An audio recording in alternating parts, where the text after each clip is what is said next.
A lot of young people are living in a completely different economic world than boomers, and this thinking and how young people feel and think about the economy has reshaped an entire generation's relationship with money and success.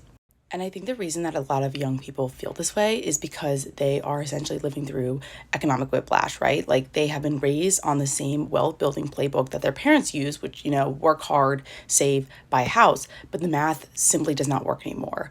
Housing costs have exploded. A lot of people feel like their wages have not kept up. There's also now the incoming threat of AI in the workforce. And all this together really shapes how young people think about their money and how they view and participate in the economy. And I think the biggest shift we're seeing is a deep skepticism towards traditional financial advice. Older generations will give advice based on their own experience, and a lot of times that advice feels tone deaf because the economic landscape for young people has fundamentally changed. And I think we're seeing a lot of young people develop a very defensive stance against traditional financial advice because it doesn't acknowledge these structural shifts. I think we're also seeing a rise in short term thinking around building wealth and spending. So, if these big financial goals like retirement, home ownership feel impossible, why not just spend your money now? And I think we see that with a lot of Gen Z spending on travel and experiences and consumer goods.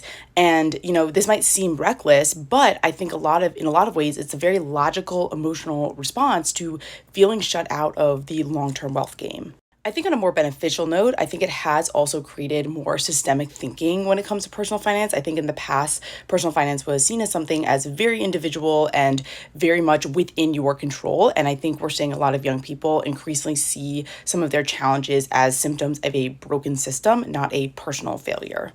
And overall, I think it's just really important to recognize the differences between generations and how they approach money and understand where these disconnects come from because that shapes the economy as a whole.